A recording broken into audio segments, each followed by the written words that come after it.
Ikhwatal iman yang saya hormati, kita lanjutkan insyaallah taala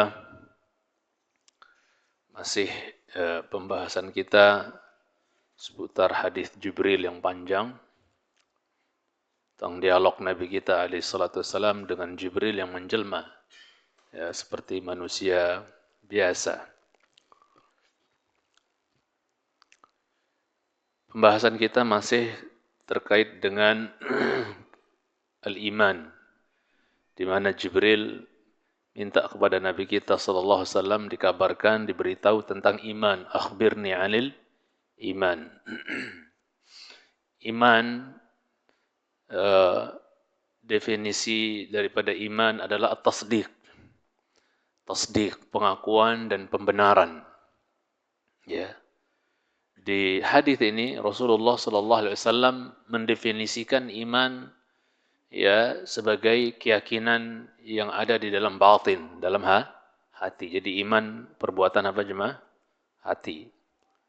Adapun Islam nanti ditafsirkan oleh Nabi, didefinisikan oleh Nabi dengan perbuatan anggota badan, ya. Dengan perbuatan jawarih, anggota badan. Ya. Syahadatain itu perbuatan apa? Lisan, nutq. Salat, ya, puasa, haji, zakat itu terkait dengan harta ya. Itu rata-rata terkait tentang amalan yang sifatnya apa? Zahir. Itu kalau Islam. Tapi kalau iman itu terkait dengan amalan yang sifatnya apa? Yang sifatnya qalbi, yang sifatnya batin. Ya. Kemudian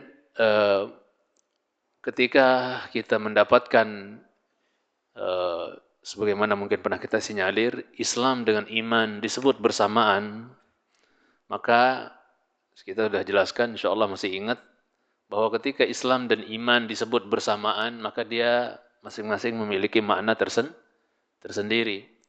Tapi kalau disebut terpisah, misalnya yang disebut Islam saja, iman enggak disebut, maka ketika disebut Islam, iman juga sudah include di situ, paham? Atau yang disebut cuman iman tok, Islam enggak disebut, maka sebenarnya ya Islam sudah include di dalam makna iman. Paham maksudnya jemaah? Jadi kalau dua ya hal ini yaitu Islam dan iman bersatu, dikumpulkan, bergandeng penyebutannya, maka dia memiliki makna masing-masing. Yang iman memiliki makna amalan-amalan batin, kalau yang Islam itu terkait dengan amalan-amalan apa? Jawarih, anggota badan. Adapun ketika disebut sendiri-sendiri, disebut misalnya iman saja, Islam enggak disebut, maka Islam sudah masuk dalam iman di sini, ya. Ya iman, ya Islam, gitu kan. Atau yang disebut cuman apa? Islam saja tanpa penyebutan iman, maka iman sudah masuk dalam Islam. Paham maksudnya jemaah? Kemudian, ikhwatal Islam yang saya hormati, keyakinan Ahlus Sunnah wal Jamaah yang harus kita yakini bahwa amal saleh, amal kebaikan, amal saleh itu masuk dalam kategori keimanan. Jadi amal itu masuk dalam kategori iman. Ya. Sebagaimana sabda Nabi sallallahu alaihi wasallam yang sering kita dengar insyaallah taala, yang menegaskan bahwa amalan itu masuk bagian daripada keimanan. Contohnya sabda Nabi sallallahu alaihi wasallam di mana beliau pernah bersabda bahwasanya dalam hadis yang sahih diriwayatkan Imam Bukhari dan Muslim ya dari Abu Hurairah radhiyallahu taala an, al-imanu bid'un wa sab'una aw bid'un wa sittuna syu'batan. فأفضلها قول لا إله إلا الله وأدناها إماطة الأذى عن الطريق والحياء شعبة من الإيمان.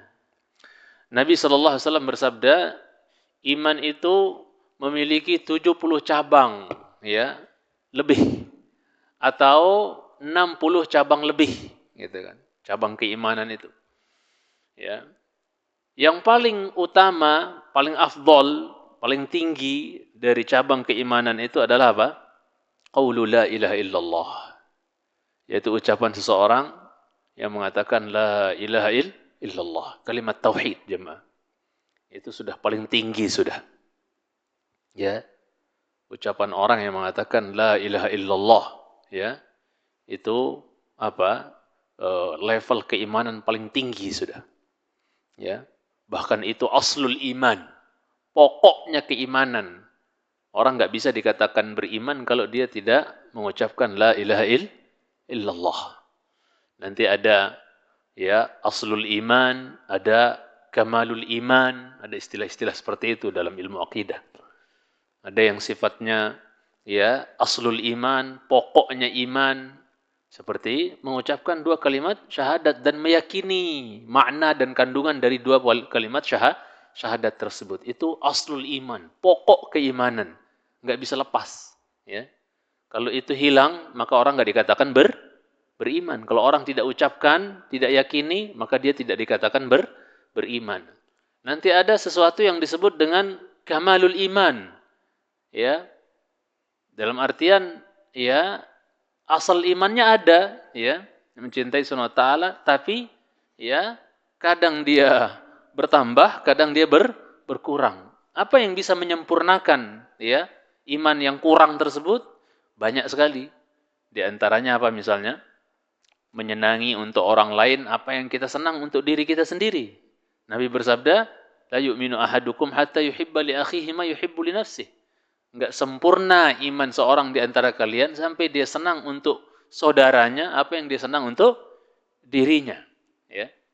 Jadi di antara bentuk ya penyempurna keimanan itu ya adalah misalnya dengan kita menyenangi apa yang kita menyenangi untuk saudara kita, apa yang kita senang untuk diri kita jemaah cintai. Jadi ada yang sifatnya aslul iman yang kalau tidak ada maka iman itu tidak ada sama sekali.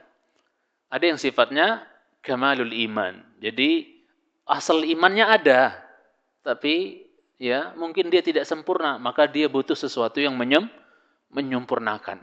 Di antara yang bisa menyempurnakan iman juga apa jemaah? Akhlak yang mulia. Nabi bersabda, akmalul mu'minina imanan ahsanuhum khuluqa ay akhlaqa. Orang yang paling sempurna ya imannya adalah orang yang paling bagus apa? Akhlaknya. Jadi ada amalan-amalan yang bisa menyempurnakan daripada keimanan yang mungkin bisa jadi kurang. Jemaah cintai Subhanahu wa taala. Kita kembali bahwa level tertinggi keimanan itu adalah ucapan apa tadi? La ilaha illallah. Mudah-mudahan kita mati di atas kalimat ini jemaah yang saya cintai Subhanahu wa taala. Mudah-mudahan ketika keluarga kita mentalkinkan kita pas mau mati sekarat nanti, mudah lisan kita untuk mengucapkan la ilaha illallah. Ya, mudah-mudahan ucapan terakhir kita adalah la ilaha illallah. Rasul jamin, man kana akhiru kalamihi la ilaha illallah dakhala al-jannah. Hadis Muadz ibn Jabal radhiyallahu ta'ala bahwa barang siapa yang ucapan terakhir yang keluar dari lisannya adalah la ilaha illallah, pasti dia masuk ke dalam surga. Wa in zana wa in saraq, walaupun dulu dia pernah berzina, walaupun dia pernah mencuri, ya, kata Nabi sallallahu alaihi wasallam. Ya. Tapi itulah keutamaan ya keistimewaan daripada kalimat la ilaha illallah. Bahkan nanti jemaah kalimat ini, dua kalimat ini la ilaha illallah Muhammad Rasulullah itu di hari akhirat akan ditimbang oleh Allah Azza wa Jalla dengan apa? 99 catatan dosa seorang hamba. Ada hamba didatangkan, dia bawa ya dosa berapa? 99 catatan dosa, yang satu lembar catatan itu sejauh mata memandang, isinya dosa semua, kecuali syirik. Berarti la ilaha illallahnya masih ya terjaga, dia enggak melakukan syirik. Jadi 99 catatan itu semua isinya dosa, kecuali syirik. Satu catatan saja maddal basar kata Nabi, sejauh mata memandang. Isinya dosa semua, 99 bayangkan. Kemudian ya 99 catatan dosa ini diletakkan di satu kiffah. Satu kiffah itu satu neraca. Sedangkan la ilaha illallah Muhammad Rasulullah diletakkan di satu neraca lagi. Apa yang terjadi? Farajahat bihinna la ilaha illallah. Maka apa jemaah? Ya. 99 catatan dosa itu apa?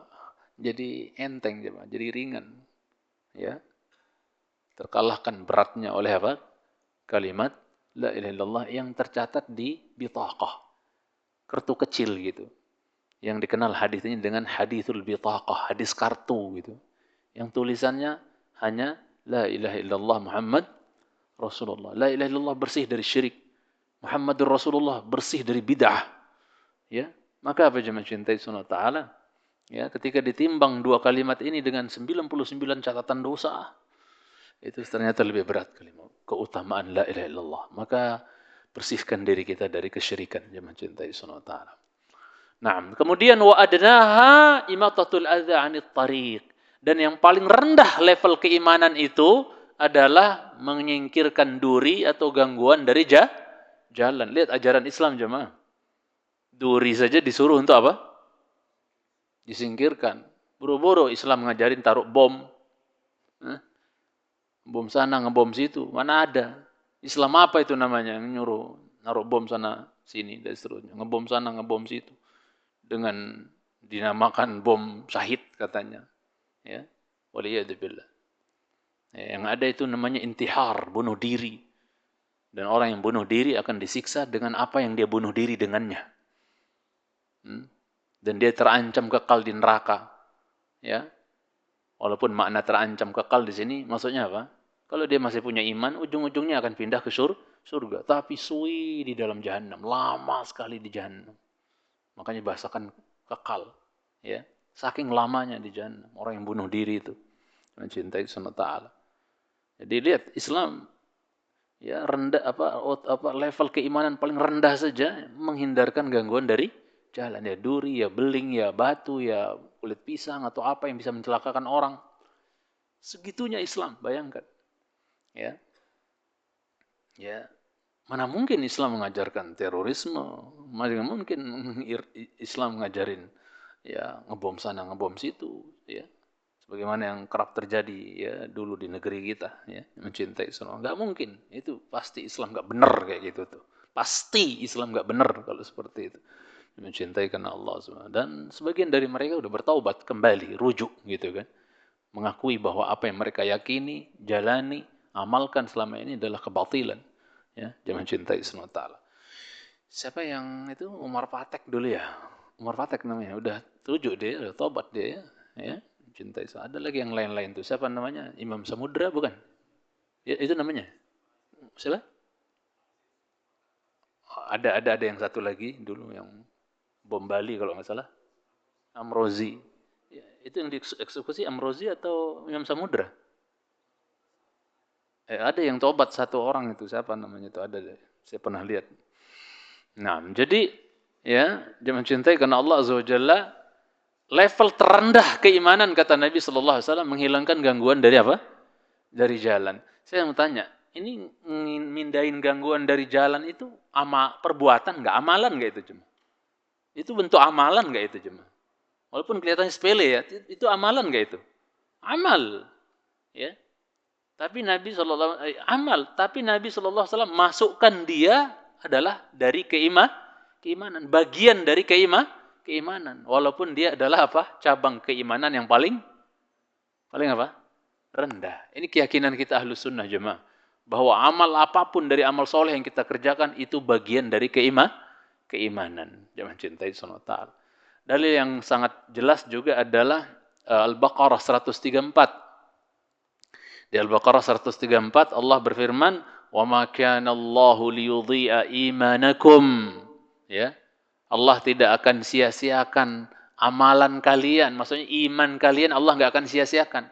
Kalau kita buka kitab-kitab tafsir para ulama, Allah tidak akan menyia-nyiakan iman kalian. Maknanya dalam ayat ini adalah apa? Salat kalian. Allah enggak akan sia-siakan salat kalian. Sedangkan salat itu amalan enggak? Salat itu amalan enggak? Amalan anggota badan ya. Tapi oleh Allah dikatakan iman. Berarti amal itu bagian dari iman. Ini ayat terkait tentang sahabat-sahabat yang dulu masih ya dapetin ya momen di mana mereka sholat menghadap ke Baitul Maqdis sebelum dipindahkannya kiblat kemana? Ke Ka'bah. Mereka khawatir kalau sholat-sholat mereka yang mereka lakukan dahulu semasa masih berkiblat ke Baitul Maqdis, mereka khawatir kalau itu semua tidak terhitung jadi simpanan pahala buat mereka. Maka Allah katakan apa? Wa ma kana Allahu liyudhi'a imanakum. Allah enggak akan menyia-nyiakan iman kalian. Yang dimaksud iman di sini apa? Salat. Ini menunjukkan bahwa amal itu bagian dari iman. Salat adalah amalan, ya. Coba antum cek ini tafsir para ulama tentang Al-Baqarah 134. Iman maksudnya apa di situ? Salat. Ya. Allah enggak akan sia-siakan salat kalian selama dulu menghadap ke Baitul Maqdis. Masih tetap dihitung pahala, ya, mencintai Subhanahu wa taala. Masih rapih tersimpan catatan pahalanya gitu kan. Salat tersebut yang selama mereka salat menghadap Baitul Maqdis itu oleh Allah dibahasakan dengan iman. Berarti amalan itu bagian dari iman. Jelas maksudnya jemaah? Baik. Karena ada sebagian mazhab yang mengatakan bahwa amal itu bukan bagian dari keimanan. Ya, ada yang meyakini bahwasanya amal itu bukan bagian dari keimanan, dan itu mazhabnya Imam Abu Hanifah gitu. Di sini ketergelinciran Imam Abu Hanifah dalam masalah akidah di sini. Ya, beliau tergelincir di sini, ya. Dan kita ya menyelisihi pendapat Imam Abu Hanifah di sini karena menyelisihi jumhur, ya, mayoritas ulama, bahwasanya amal bagian dari iman. Beliau mengatakan punya keyakinan bahwasanya amal itu bukan bagian dari iman, dan ini menyelisihi akidah Ahlus Sunnah wal Jamaah, ya. Tapi keyakinan beliau ini tidak lantas menjadikan kita mengeluarkan Imam Abu Hanifah dari ranah Ahlus Sunnah gitu, enggak. Yang namanya ulama bisa saja tergelincir dalam satu dua permasalahan. Dia bukan nabi, dia manusia. Bisa salah enggak, Jum? Bisa salah. Ini harus kita didik masyarakat kita bahwa jangan pernah punya keyakinan kalau orang sudah masya Allah alim, ya, soleh, ya, udang-udangnya semeter, jubahnya walah menyapu bumi ibaratnya, langsung dah mikirnya ini wali udah nggak mungkin salah, nggak mungkin dosa. Kemaksuman itu sudah dikubur oleh Allah dengan wafatnya Muhammad sallallahu alaihi wasallam. Selain Nabi itu enggak ada yang bisa lepas dari kesalahan. Dia mau imam kayak, mau dia syekh kayak, mau dia habib, mau dia guru, mau dia buya, dia mau ustadz, mau dia kiai, enggak ada yang lepas dari kesalahan. Kullu bani Adam khata'. Setiap anak Adam itu sering berbuat salah. Yang mencintai salah. Wa khairul khata'in at-tawwabun. Dan sebaik-baik yang sering berbuat salah, yang sering bertaubat. Kemudian ikhwatal Islam saya hormati, ya. Kemudian di antara keyakinan Ahlus Sunnah wal Jamaah terkait tentang keimanan, bahwa iman itu yazid wa yanqus. Iman itu bisa bertambah dan bisa berkurang. Ya. Iman itu bisa bertambah dan bisa berkurang. Ini keyakinan Ahlus Sunnah wal Jamaah. Kita enggak seperti orang-orang Murji'ah. Ya. Mau melakukan maksiat kayak gimana pun, iman tetap stabil. Ini Allah musta'an. Ya, ini yang menyepele, yang ngentengin. Ada lagi kelompok yang ekstrim. Kalau ada orang melakukan maksiat, dia murtad langsung dari Islam, udah nggak beriman lagi. Itu siapa? Kelompok apa? Ayo, Khawarij. Ya, yang suka ngafir-ngafirin orang tuh. Ya, ya. Kadang-kadang kita sebagian masyarakat kita nuduh kita suka ngafir-ngafirin orang. Itu kedustaan, jangan cintai Subhanahu wa taala. Enggak pernah kita ngafir-ngafirin orang. Ya, yang suka ngafir-ngafirin orang itu ada khusus kelompoknya, namanya siapa? Khawarij, atau lebih sekarang sering disebut takfiriyin, kelompok takfiri. Dikit-dikit ngafirin, Indonesia kafir katanya, dan seterusnya. Na'udzubillah. Indonesia bukan negeri Islam katanya. Allah musta'an. Kalau bukan negeri Islam, mana ada kita bisa azan kencang keluar dan seterusnya. Ya. Allahu Akbar. Bisa dikatakan bukan negeri Islam. Sedangkan rukun Islam yang 5 tegak enggak di negeri kita? Ada yang dilarang bilang asyhadu alla ilaha illallah, asyhadu anna muhammadar rasulullah? Ada yang dilarang? Bebas kok. Diatur kok, enggak ada paksaan. Kemudian ada yang larang kita sholat, cuma ada yang larang kita sholat. Sampai sholat paling sesat juga ada, nggak dilarang kadang oleh sebagian. Walaupun digubrah oleh sebagian masyarakat. Darmo gandul itu sholat sambil telanjang lagi perempuan. Dulu pernah digerebek di Pondok Gede itu. Ya.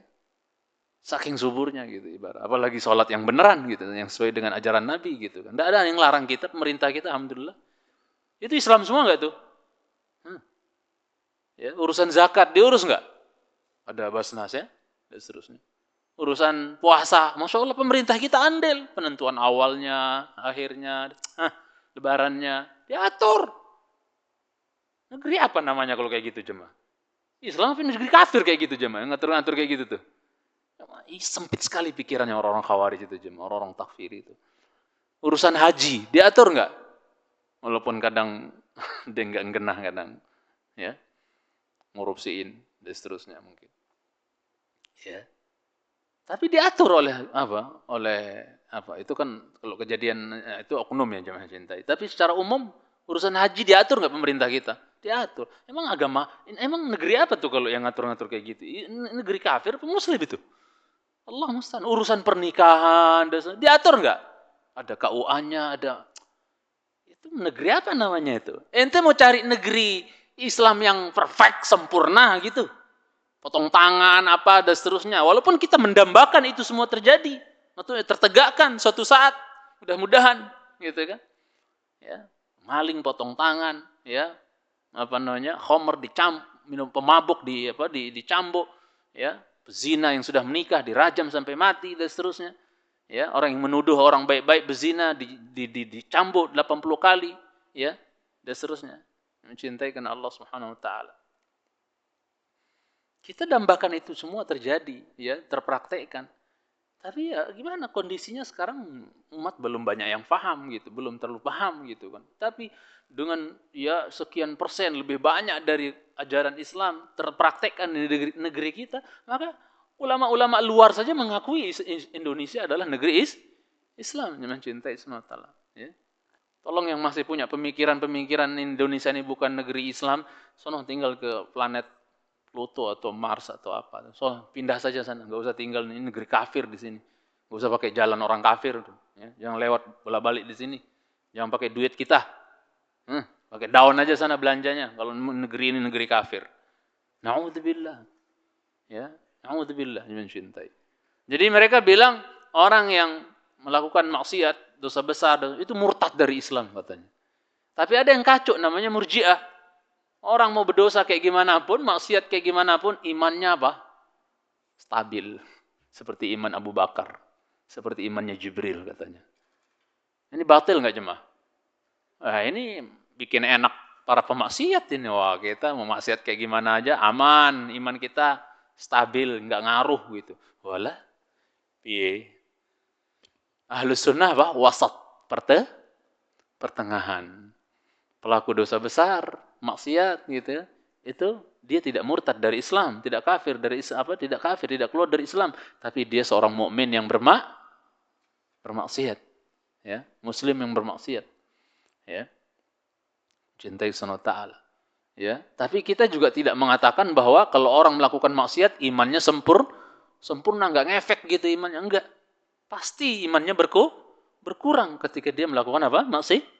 Maksiat. Dan ini keyakinan kita jemaah Ahlus Sunnah bahwa iman yazidu wa yanqus. Yazidu bit ta'ah wa yanqusu bil ma'siyah. Itu kaidah. Kaidah harus kita yakini. Bahwa iman itu bertambah dan berkurang. Bertambah dengan ketaatan, berkurang dengan apa?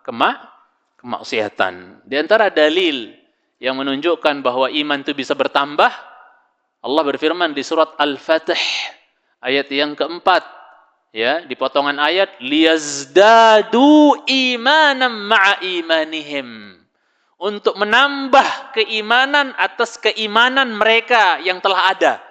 Iman yang telah ada kemudian nambah. Berarti apa? Menunjukkan iman bisa bertambah. Allah bilang untuk menambah keimanan atas keimanan mereka yang telah ada. Sudah ada imannya. Maka apa? Kemudian tertambahnya mencintai dengan dia beramal soleh, melakukan maksiat, maksudnya dengan melakukan amal soleh, Sehingga apa? Imannya bertambah, yang mencintai Subhanahu wa taala. Tadi kita ketika di luar masjid, mungkin iman kita ratingnya agak turun sedikit. Begitu masuk masjid, dengar ayat-ayat Allah disampaikan, hadis Rasul, nasihat, wejangan, rasanya teduh, hati-hati tenang. Surga terasanya dekat, terasanya, Masya Allah, dekat dengan Allah. Itu indikasi iman apa jemaah? Naik atau turun? Naik. Makanya Umar bin Khattab kalau ada orang lewat depan masjid, halummu nu'min sa'ah. Mas, sini, mas. Sini. Mampir sebentar, mas. Kita tambah iman sebentar. Menunjukkan duduk di majelis seperti ini menambah keimanan. Jemaah cintai karena Allah Subhanahu wa taala. Sebagian sahabat kalau ada orang lewat depan masjid, mas, sini, ya. Dipanggil sahabat yang lain yang lewat di luar masjid itu, ya, lewat sini. Kita ingat Allah sebentar. Ya, kita nambah iman kita, ingat Allah sebentar. Siapa tahu Allah ingat kita dengan ampunannya kelak di akhirat, katanya. Duduk, Masya Allah. Jadi majelis ilmu ini adalah penyubur keimanan, penambah keimanan. Jangan cintai senota. Dan itu dirasakan sahabat seperti Abu Bakar, sahabat Hanzalah radhiyallahu anhuma. Manakala mereka berada di majelis Nabi sallallahu alaihi wasallam, di kajian Nabi kalau bahasa sekarang, itu apa? Rasanya surga itu ra'ya ain. Maksudnya seolah-olah surga itu depan mata. Iman rasanya Masya Allah, ratingnya naik. Tapi ya, kalau kami sudah pulang ke sawah ladang kami, ya, ke anak istri kami, kerjaan kami banyak lupa, katanya, lalai. Itu dirasakan sahabat jemaah. Apalagi kita. Itu nyata sekali menunjukkan memang iman itu bisa bertambah dan bisa berkurang. Ada orang misalnya, ya, tadinya Masya Allah, kajian nggak pernah rajin dan seterusnya. Itu menunjukkan imannya lagi naik. Ada saatnya mungkin dia futur, ya, melemah, ngelembek dan seterusnya. Mungkin itu indikasi imannya lagi apa? Lagi turun. Dia mencintai Subhanahu wa taala. Yang dia nggak boleh biarkan terus-menerus seperti itu. Dia harus kembali lagi, ya. Dia mencintai karena Allah Tabaraka wa taala. Baik. Jadi ayat tadi tegas menjelaskan, Al-Fatah ayat 4 tegas menunjukkan bahwa iman itu bisa bertambah. Adapun ya, iman bisa berkurang, ya kita lihat saja misalnya dari hadis Nabi sallallahu alaihi wasallam, di hadis Abu Sa'id Al-Khudri radhiyallahu anhu diriwayatkan Imam Muslim, begitu juga Imam Ibnu Majah, bahwa Nabi sallallahu alaihi wasallam bersabda, "Man ra'a minkum munkaran fal yughayyirhu bi yadihi, fa illam yastati' fa bil lisan." Bilisanih wa illam yastati fa biqalbihi wa dzalika adhaful iman.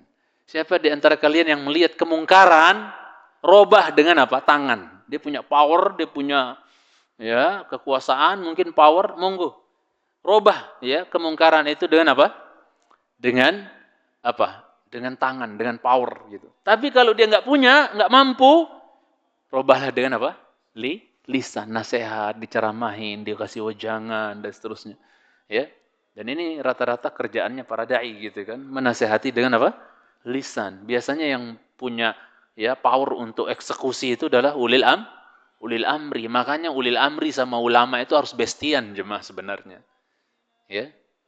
Sekarang kadang-kadang ulama-ulama yang dipakai enggak jelas. Ya. Enggak jelas. Ya, cari dunia. Mencintai Subhanahu wa taala. Enggenah kadang-kadang mencintai Subhanahu wa taala. Ya. Jadi ulil amri jadi eksekutor, ya, ulama jadi apa? Pencerah, menjelaskan ini hukumnya ini hukumnya ini. Nanti ulil amri yang eksekusi, yang mencintai Allah Subhanahu wa taala. Dan ketika Allah berfirman, "Athi'ullah wa athi'ur rasul." Ya ayyuhalladzina amanu athi'ullaha wa athi'ur rasul wa ulil amri minkum. Ulil amri di sini umara dan ulama. Ya. Oh, di Magetan ya, apa namanya? Kampung Legetang. Ya, Gunung Pengamun-amun ya namanya ya dulu di Banjarnegara sana ya. Itu satu kampung itu hilang. Tinggal ada tugunya sekarang ya, maksudnya ada tugunya dikasih sama. Hilang satu kampung sebelum kemerdekaan ya. Pernah terjadi. Kenyataan itu di Banjarnegara, dekat Banjarnegara sana. Legetang ya namanya ya, kamu Legetang. Gunungnya gunung Pengamun-amun kalau nggak salah. Itu sepotong gunung dipindah oleh Allah ke satu kampung. Karena satu kampung itu pemaksiat. Padahal itu hasil panennya kampung itu paling gemah ripah jemaah, suburnya tenan, tapi mereka kufur kepada Allah Azza wa Jalla. Maksudnya hampir tiap malam itu mereka pesta-pesta gitu kan. Ya, ya, eh, yang saling pinjam istri, kemudian bahkan ada yang menzinai ibunya sendiri gitu kan, saking bebasnya sudah.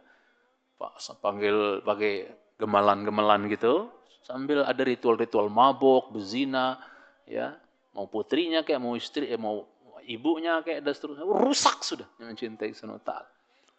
Maka apa? Allah angkat itu sepotong gunung, ditimpakan, hilang, nggak ada yang sisa. Allah musta'an. Mencintai karena Allah Subhanahu wa ta'ala. Jadi hati-hati, ya, harus ada pengingkaran dalam hati terhadap maksiat. Harus ada rasa tidak senang. Coba lihat Sufyan Ats-Tsauri rahimahullah taala. Kalau beliau lihat maksiat di jalan yang beliau nggak punya power untuk merubahnya, sakit hati beliau itu, cemburu karena Allah. Ya Allah, engkau dimaksiati ya Allah. Nggak kuat rasanya, dia pulang ke rumahnya kencing darah. Kencing darah saking nggak nahan, ya Allah, aku nggak ridho Allah dimaksiati gitu. Sekarang sebagian orang lihat maksiat slow-slow aja. Mana iman, menunjukkan lemahnya iman kita jemaah cintai Subhanahu wa ta'ala. Ya, kurangnya keimanan. Nah, ini di sini Nabi bilang ketika orang dengan hati pun enggak mengingkari, maksudnya maaf, ya, kata Nabi wa illam yastati fa biqalbi, kalau dia enggak mampu dengan lisan, paling tidak dia ingkari dengan hati. Wa dzalika adhaful iman, dan yang demikian itu adalah selemah-lemah iman, sekurang-kurang iman. Ya. Yang parah kalau seandainya tidak ada pengingkaran sama sekali. Maka apa? Walaysa ba'da dzalika min imanin habbata khardali. Ya. Melihat orang berjudi atau apa, misalnya mabuk-mabuk, enggak ada kebencian, pengingkaran dalam hati mungkin. Sama sekali enggak ada pengingkaran. Maka apa? Dikhawatirkan tidak ada iman dalam hatinya walaupun seberat dzarrah. Ya. Walaupun seberat biji sawi, khawatirnya jemaah. Karena orang beriman itu punya karakter, ciri khas apa? Enggak suka lihat apa? Maksiat. Kalau dia punya power, dia ingkari.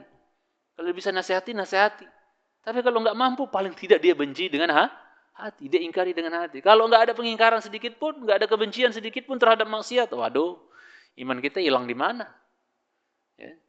Kececer di mana iman kita? Jangan cintai Subhanahu wa ta'ala. Ala kulli hal, iman bisa naik, bisa turun. Bisa bertambah, bisa berkurang. Kalau lagi naik bisa ya sampai mentok langit, tapi kalau lagi turun bisa sampai dasar bumi. Saking turunnya gitu. Ini ucapan Imam Ahmad rahimahullah taala. Silakan. Alhamdulillah wassalatu wassalamu ala Rasulillah wa ala alihi wa sahbihi wa man walah, ma ba'd. Jemaah yang saya hormati, kita lanjutkan sedikit pembahasan berikutnya tentang iman kepada Allah mencakup 4 hal. Karena di hadis itu kan yang sudah kita baca, Jibril mengatakan, qala fa akhbirni anil iman. Jibril berkata, tolong kasih tahu saya Muhammad tentang iman, gitu ya. Maka Nabi sallallahu alaihi wasallam sebutkan yang pertama, al-iman, iman itu adalah an tu'mina billah. Baru wa malaikatihi wa kutubihi wa rusulihi dan seterusnya. Jadi pembahasan pertama di sini adalah iman kepada Allah Azza wa Jalla. Iman itu kau beriman kepada Allah, itu satu. Ya, kita tahu yang dikenal dengan apa? Arkanul iman, rukun iman. Rukun yang pertama, pondasi yang pertama adalah apa? Iman kepada Allah. Iman kepada Allah, jemaah yang saya hormati, mencakup 4 hal. Yang pertama, al-iman biwujudillah. Iman kepada Allah mencakup 4 hal. Yang pertama adalah mengimani keberadaan Allah Azza wa Jalla. Ya. Mengimani akan adanya Allah Subhanahu wa ta'ala. Ya. Hal ini diyakini oleh hampir setiap makhluk. Ya, bahwa keberadaan alam semesta ini tentu ada yang mencipta, jemaah cinta. Enggak mungkin semesta ini ada begitu saja tanpa ada pencipta. Kita sering kasih ilustrasi, ya bunga ini yang Masya Allah cakep ini, ada yang bikin nggak? Atau dia simsalabim tiba-tiba jogrok di sini? Hah? Ada yang buat nggak jemaah? Ini ada karena ada yang mengadakan, ada yang mendesain ya jemaah. Ini meja ada karena ada yang apa? mendesain. Ini masjid ini ucuk-ucuk jebrak, ada gitu langsung. Atau ada yang bikin, ada yang bangun. Ada yang bangun. Ini baru hal-hal yang kita lihat di sekeliling kita, ada yang bikin. Ya, Masya Allah jendela yang... Terus alam semesta ini nggak ada yang bikin gitu. Ya, langit, bumi, kemudian gunungnya, lautannya, ada semua buah-buahannya, hewan-hewannya, ada begitu saja gitu, tanpa ada yang ya mencipta. Nggak mungkin dia mencintai sonata. Yang kita lihat ini aja kita ada yang ciptain bendera ini, ada yang produksi, ada yang bikin. Kreatornya ada gitu. Cintai sonata. Bagaimana dengan semesta ini? Ya, pasti ada yang apa? Menciptanya, yang mencintai sonata. Makanya ada seorang Badui dahulu, orang Arab, orang Badui, Arab pelosok ya, yang kurang paham peradaban lah, kurang ilmu mereka. Namanya juga kampungan Arab gitu kan. Itu ketika dia ditanya, fitrahnya bicara aja mah.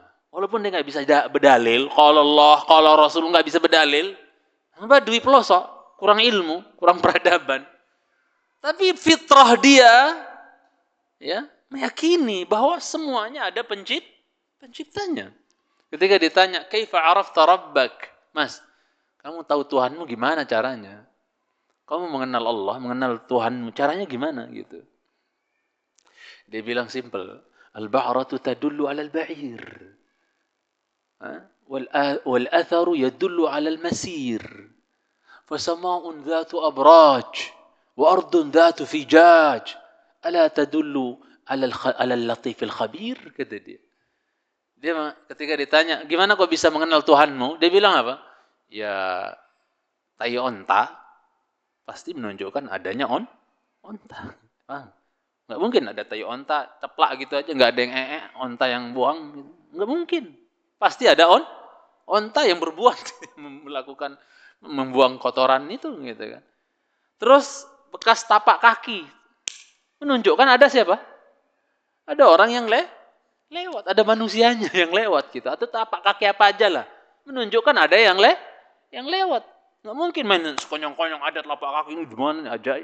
Gaib gitu. Nggak mungkin. Ada pasti yang lewat. Ya lihat tuh makom Ibrahim itu. Menunjukkan Ibrahim ada nggak? Sampai sekarang tuh. Ada Ibrahim. Ada orang namanya Ibrahim. Pernah bangun Ka'bah gitu. Bekas kakinya ada gitu. Kemudian fasama'un dzatu abraj. Langit dengan gugusan-gugusan bintangnya gitu kan. Ada mataharinya, bulannya, planet-planetnya, dan seterusnya. Wa ardun dzatu fijaj. Kemudian bumi dengan lembah-lembahnya yang mengalirkan air-air. Bukankah ini semua menunjukkan adanya zat yang maha latif, yang maha khabir, subhanahu wa ta'ala. Ada penciptanya pasti. Ini orang Baduy ini bicara dengan fitrahnya jemaah, bukan dengan dalil. Dia orang nggak paham, nggak paham berdalil. Tapi fitrahnya bicara, pasti semuanya ada pencipta. Hatta orang-orang Syu'iyin yang kita kenal sekarang dengan komunis itu, yang nggak meyakini adanya apa? Ya, atau ateis atau komunis, enggak meyakini adanya Tuhan dan seterusnya, itu sebenarnya mereka hanya mengingkari dalam zahirnya saja, padahal sebenarnya dalam batin mereka semuanya rata-rata meyakini ada pencipta, ada Tuhan yang mencintai semata. Kayak siapa contohnya? Fir'aun di surat An-Naml ayat 14, ya. Dia mengatakan dirinya saja Tuhan. Ma'alimtu lakum min ilahin ghairi. Saya enggak tahu kalian punya Tuhan yang lain. Tuhannya saya doang, enggak ada Tuhan yang lain. Itu apa coba? Zahir omongannya doang. Padahal dalam hatinya Firaun, dia tahu dirinya bukan Tuhan. Dia tahu Allah Tuhan yang sebenarnya gitu. Ada pencipta, ada Allah. Dia enggak bisa ciptain apa-apa. Ya. Dia sombong dengan sungai yang mengalir di bawah istana dia, transparan. Ya, Nil. Alir di bawah istana dia. Wahadil anhar tajri min tahti. Nih lihat, sungai-sungai. Alaysa li mulku Misra. Bukankah aku yang memiliki kerajaan Mesir, katanya. Wahadil anhar tajri min tahti. Lihat, sungai ngalir di bawahku, katanya. Transparan. Saking sombongnya. Ujung-ujungnya ditenggelamin air juga dia. Dia bangga dengan air, ditenggelamin sama air di Laut Kulzum, Laut Merah. Jangan cintai sana ta'ala. Ya. Jadi walaupun dia ngaku dirinya Tuhan, tidak ada Tuhan yang lain selain dia, sebenarnya hatinya meyakini jemaah, saya ini pendusta, saya ini bohong, saya ini bukan Tuhan, Allah yang Tuhan. Antum bisa cek di An-Naml ayat 14, wajahadu biha wastaiqanatha anfusuhum zulman wa uluwa. Zulman wa uluwa. Itu masalahnya. Ya. Mereka ingkari, ya, mengingkari, ya. Akan tetapi apa jemaah? Hati mereka meyakini. Zahirnya ngingkarin, enggak ada Tuhan yang lain. Tapi apa? Hatinya meyakini. Kenapa? Zulman. Karena kezaliman dan uluwa, karena ingin tinggi, ingin punya posisi yang wah tinggi gitu. Mencintai Subhanahu wa ta'ala. Ya. Jadi ikhwatul Islam mencintai Subhanahu wa ta'ala, yang harus kita imani pertama kali tentang Allah adalah apa? Allah itu ada, ya. Allah itu mewujud, ya. Tapi jangan sumpah kebablasan, punya keyakinan Allah mewujud fi kulli wujud gitu. Itu akidah hulul. Allah bersemayam dengan semua makhluknya gitu. Allah berada di semua makhluknya. Berarti di sini ada Allah, di dalam gelas ini ada Allah, dalam tisu ini ada Allah, di bawah lengan saya, baju saya juga ada Allah gitu. Ya. Seperti keyakinan Al-Hallaj. Al-Hallaj dahulu dikafirkan oleh para ulama gara-gara dia meyakini Allah hulul. Ya. Yang dikatakan bahasa Jawanya itu manunggaling kaulo Gusti. Ada kan? Allah bersemayam di semua makhluknya. Dan itu pemikiran orang-orang filsafat, liberal, mirip-miripnya mencintai. Sampai dulu di sebuah kampus tidak jauh dari kita, orang-orang liberal itu ada spanduk di depan kampus, anjing hu akbar katanya. Pernah ada nggak itu? Viral dulu jemaah. Anjing hu akbar. Yang apa salahnya anjing hu akbar, kucing hu akbar? Ya. Naudzubillah, mencintai. Karena mereka meyakini bahwa Allah bersemayam dengan semua makhluk. Anjing itu ya Allah, ada Allah juga. Allah musta'an. Ini karena korban akidah apa? Hulul. Meyakini Allah menunggaling, maksudnya Allah itu bersemayam dengan makhluknya. Tadi saya bilang Al-Hallaj dikafirkan oleh para ulama dahulu, di zamannya dikafirkan dia, gara-gara dia meyakini tidaklah yang ada di dalam lengan baju saya kecuali Allah katanya. Jadi Allah di mana-mana, di lengan baju saya juga ada Allah, dikafirin oleh para ulama dia. Udah fatal keyakinannya dia mencintai Subhanahu wa ta'ala. Ya. Keyakinan kita Ahlus Sunnah di mana jemaah? Allah di mana? Fis sama, 'alal 'arsyis tawa. Allah beristiwa di tempat yang tinggi di atas arasy. Ya, mencintai Subhanahu. Bagaimana caranya? Wallahu a'lam. Allah enggak ngasih tahu kita. Kita imani Allah istiwa di atas arasy. Kita yakini sebagaimana yang Allah kasih tahu. Allah yang kasih tahu kita. Allah yang bilang dirinya istiwa di atas arasy. Mau bilang apa? Ya. Mencintai karena Allah Subhanahu wa taala. Karena sekarang banyak muncul di YouTube itu dai-dai yang ya sok mentakwil gitu kan. Nauzubillah. Ya. Nauzubillah. Diartikan istawa artinya menguasai gitu kan. Ya. Anak kasih sedikit ini terakhir karena udah bunyi tadi. Ini sedikit faedahnya mencintai semua bahwa kalau diartikan istawa artinya istaula, artinya menguasai. Coba lihat ayatnya misalnya. Alladzi khalaqa lakum ma fil ardi jami'an thumma istawa ilas samaa'i fasawwahunna sab'a samawat wa huwa bikulli syai'in alim. Ya. Dia Allah yang telah menciptakan bagi kalian semua apa yang ada di muka bumi, silakan manfaatkan. Ya. Ya. Dia Allah telah ciptakan apa yang yang ada di muka bumi ini. Jami'an. Setelah Allah ciptakan, thumma istawa ilas sama. Kemudian setelah itu Allah istawa ilas sama, beristiwa. Ya. Mengambil tempat yang tinggi di atas arsy sana, istiwa. Kalau orang-orang yang suka takwil nih mengatakan istawa artinya istaula, berarti artinya apa? Kemudian Allah menguasai apa? Langit alias menguasai arsy gitu ya. Mencintai Subhanahu wa ta'ala. Berarti sebelum Allah istiwa, sebelum Allah sebelumnya berarti apa? Langit atau aras belum Allah kuasai dong. Kan bahasa ayatnya thumma, kemudian. Berarti sebelumnya Allah nggak kuasai dong. Ini kan kacau jadinya dia mencintai Allah Subhanahu wa taala. Masalah. Ya. Ya kota Islam cintai Subhanahu wa taala. Hati-hati. Ini nggak ada, Ustadz, ini kan perselisihan biasa, nggak ada perselisihan. Ya. Dalam hal ini kita harus tegas. Ahlus sunnah wal jamaah punya keyakinan Allah istiwa alal arsh. Ya. Karena nanti macam-macam, ada yang bilang Allah nggak di depan, nggak di belakang, nggak di kanan, nggak di kiri, nggak di atas, nggak di bawah. Tuhanmu di mana? Kau nyembah siapa? Kau muter-muter aja sholat gitu, sana sini. Dan orang-orang yang punya keyakinan seperti itu nggak bisa dia bohongi dirinya, jemaah. Kalau dia lagi ceramah pun dia nggak nyadar tangannya itu nunjuk kemana. Ketika nyebut nama Allah, dia nggak nyadar telunjuknya kemana? Begini-begini. Nggak kesonanya. Berarti fitrah dia meyakini Allah di mana? Bapak-bapak yang masih punya syubhat nih, yang bilang Allah ya di mana-mana gitu kan. Ya. Itu Wahabi yang bilang Allah di atas aras, di langit, kata di atas aras dan seterusnya. Ya oke lah. Nggak usah jauh-jauh Pak berdebat.